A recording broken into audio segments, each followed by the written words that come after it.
السلام علیکم فرینڈس، تو آج کی اس ویڈیو میں ہم کچھ سوالوں کے جواب پڑھیں گے، ہے نا، جو روزمرہ کی زندگی میں جو ہے پوچھے جاتے ہیں مسئلے مسائل۔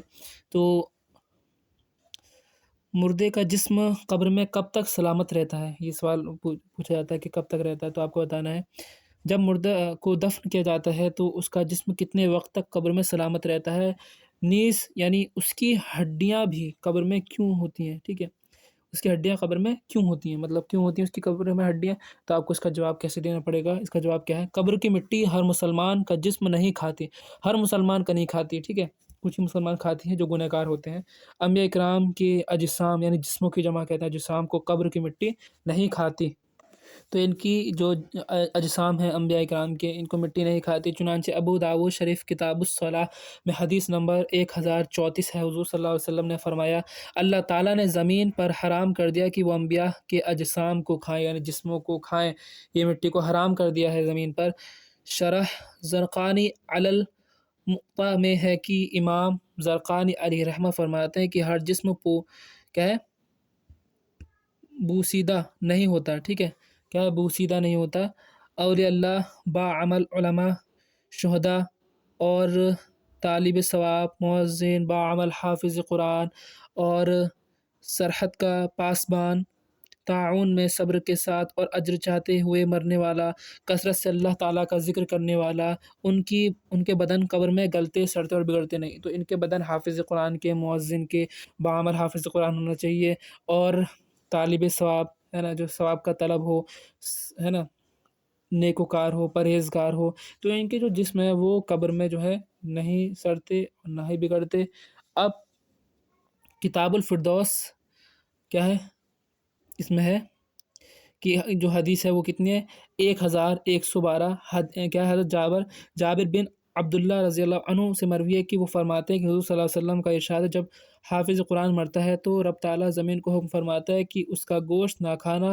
زمین کیا ہے، عرض کرتی ہے اے رب میں اس کا گوشت کیسے کھاؤں گی جبکہ تیرا کلام اس کے سینے میں ہے، ٹھیک ہے، زمین کیا کہتی ہے کہ اللہ تعالیٰ سے کہ میں اس کا گوشت کیسے کھاؤں کہ اس کے سینے میں تیرا کلام ہے، ٹھیک ہے۔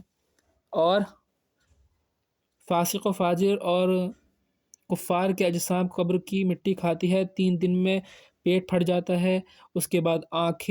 ابل کر باہر آ جاتی ہیں۔ انسان کے جسم میں کچھ جراثیم ہوتے ہیں جو انسان کے جسم کے اندرونی حصے کھاتے ہیں، لیکن جب انسان زندہ ہوتا ہے تو اس میں ایک ایسی قوت ہوتی ہے جو ان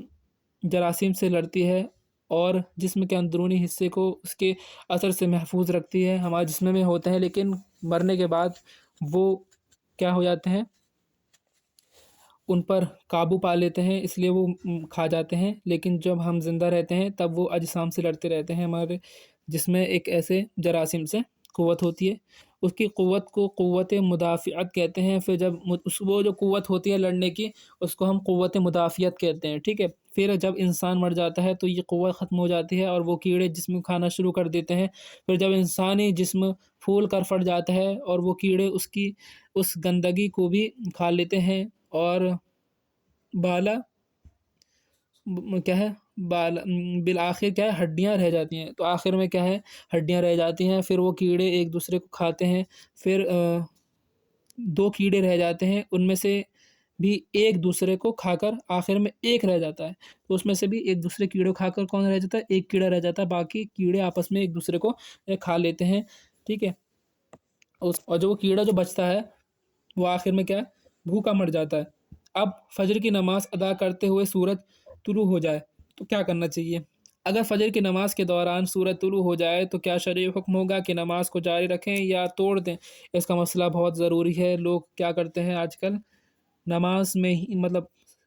سورج طلوع ہو جاتا ہے پھر بھی نماز کی نیت باندھتے ہیں، نماز پوری کر کے مانتے ہیں، تو ان کا کیا حکم ہے، ان کے بارے میں کیا ہے؟ تو مذکورہ صورت میں اگر نمازی